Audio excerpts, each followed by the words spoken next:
연세대 브룩쉐이즈, 당시 학교 후배 오은영 씨도 정말 유명했다고 인정한 미모였죠. MBC 최초의 여성 앵커이자 최연소 앵커, 백지영 앵커는 그야말로 시대의 아이콘이었습니다. 출산 후 잠시 뉴스데스크를 떠났다가 복귀했지만 1999년 MBC를 퇴사하고 프리랜서를 선언합니다. 당시 IMF로 인한 명예퇴직 광풍 속에서 MBC 측도 극구 만류했지만 그녀는 자신의 생활을 살아보고 싶었다며 퇴사하였습니다. 이후 그녀의 행보는 정말 놀라웠는데요. 연세대와 한양대 경인교수를 지냈고 2004년 YTN 백지연의 뉴스큐를 시작으로 SBS 전망대, TVN 끝장토론, TVN 피플 인사이드 등 다양한 프로그램에서 활약했습니다. 2015년에는 SBS 드라마 풍문으로 들어서에서 재벌 사모님 역할로 연기에도 도전했죠. 최근에는 지금 백지연이라는 유튜브 채널을 운영하며 GS 홈쇼핑 큐레이션 방송까지 진행하고 있습니다. 개인적으로도 경사가 있었는데요. 스라의 외아들이 미국 유수의 디자인 대학을 졸업한 후 정모원 HL그룹 회장인 차녀와 2023년 결혼식을 올렸다고 합니다. 참으로 어처구니 없는 일이 아닐 수 없습니다. 이 멘트 기억하시나요? 박명수를 비롯한 수많은 연예인들이 성대모사하던 바로 그 목소리, 엄기영 앵커입니다. 1974년 MBC 기자로 입사한 그는 보도국장과 보도본부장을 거쳐 결국 MBC 사장 자리까지 올랐습니다. 그리고 13년간 뉴스데스크를 맡으며 최장수 앵커라는 기록을 세우기도 했습니다. MBC 사장지에서 물러난 뒤 엄기영 앵커는 정계에 도전합니다. 2011년 한나라당 소속으로 강원도 재보궐선거에 출마했지만 최문순 후보에게 아쉽게 패배하며 정계를 은퇴하게 됩니다.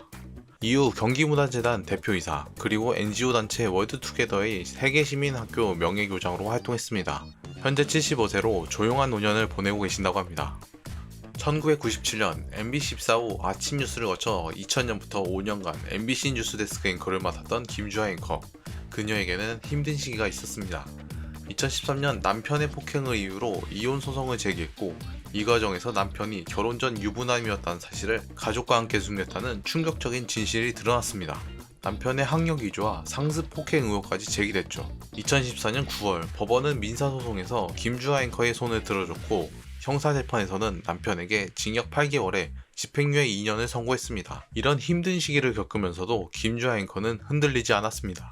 2015년 MBN으로 이직해 MBN 뉴스 7 단독 앵커로 무려 10년간 진행을 맡았죠. 이후 MBN 특임 상무로 승진했고 현재는 10년 동안 사용하지 못했던 연차를 소진하며 휴식을 취하고 계신다고 합니다. 흥미롭게도 MBN에서는 김주하 앵커를 기반으로 한 AI 앵커를 만들어 뉴스에 활용하고 있다고 하네요.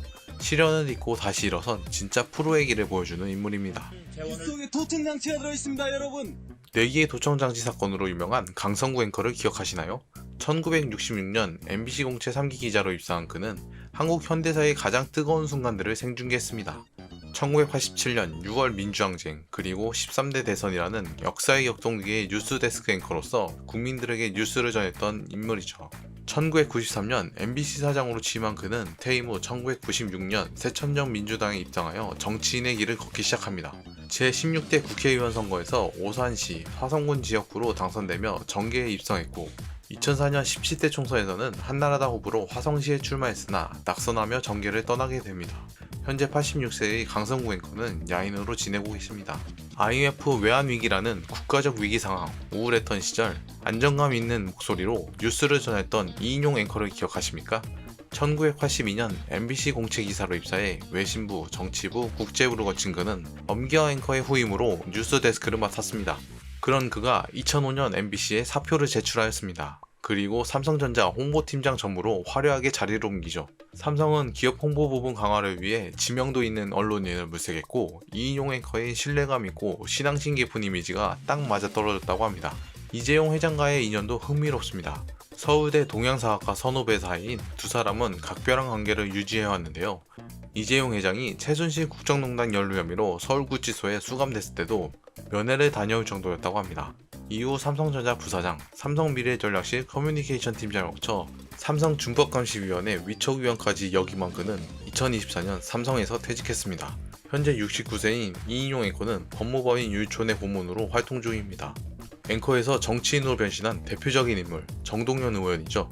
1978년 MBC에 입사해 기자와 앵커로 활동하며 언론 경력을 쌓은 그는 1987년 13대 총선 당시 정권에 반하는 보도를 했다가 앵커직에서 물러나는 아픔을 겪습니다. 1996년 MBC를 퇴사한 그는 새정치국민회의 김대중 총재의 권유로 정계에 입문하게 됩니다. 이후 제15, 16, 18, 20, 22대 국회의원을 지낸 5선 의원으로 2005년에는 특사 자격으로 북한을 방문해 김정일 국방위원장과 단독 면담을 하기도 했습니다. 2007년 제17대 대선에서는 대통합민주신당 대통령 후보로 출마했지만 이명박 후보에게 큰 표 차이로 패배하는 아픔을 겪었죠. 최근에는 이재명 대통령이 통일부 장관으로 지명하면서 다시 한번 주목받고 있습니다. 앵커에서 대선 후보 그리고 장관까지 그의 정치 여정은 계속되고 있습니다. 2001년 MBC 공채 아나운서로 입사해 2004년부터 5년간 MBC 뉴스데스크를 진행했던 박혜진 앵커. 언론인을 꿈꾸는 많은 여대생들의 롤모델이었던 그녀는 2014년 MBC를 돌연 퇴사합니다. 2012년 MBC 파업 이후 방송에서 배제된 그녀는 끝내 해결책을 찾지 못하고 스스로 돌파구를 찾아야 한다는 생각으로 결국 회사를 떠날 수밖에 없었다고 합니다. 퇴사 후 프리랜서를 선호한 그녀는 뉴스타파, EBS, JTBC 등에서 활동했고 이후 다시 MBC 스페셜로 복귀했습니다. 2010년에는 엘리트 물리학자와 결혼해 가정을 꾸렸죠. 최근에는 다람출판사 대표로 활동하며 자기계발서와 SF뿐 아니라 해외의 실험적인 소설 등 다양한 장르의 책을 소개하고 있습니다. 앵커에서 출판인으로 뉴스 대신 책으로 세상과 대화하고 있는 모습이 인상적입니다. 솔직하고 인간적인 멘트로 국민들의 공감을 얻었던 최일구 앵커. 최일구 어록은 인터넷에서 화제가 될 정도로 인기가 많았죠. 1985년 기자로 입사해 당산철교 균열 고발 등 특종 보도를 내며 활약하던 그는 2003년 MBC 뉴스데스크 앵커를 맡게 됩니다.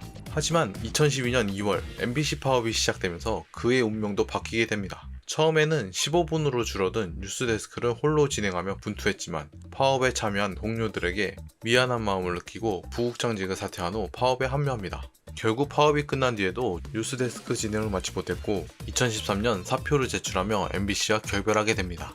그 후 SNL에 출연했지만 오래 지나지 않아 하차했고 그해 갑자기 개인회생을 신청했다는 소식이 전해져 충격을 주었습니다. 신영의 부동산과 지인의 출판사 공장 무지 매입 등에서 연대보증을 썼다가 30억 원대의 부채를 떠안게 된 것이죠. 2015년에는 결국 회생하지 못하고 파산 신청을 하게 됩니다. 하지만 최일구 앵커는 포기하지 않았습니다. 현재는 TBS FM 최일구의 허리케인 라디오 진행자로 활동하며 새로운 길을 걷고 있습니다.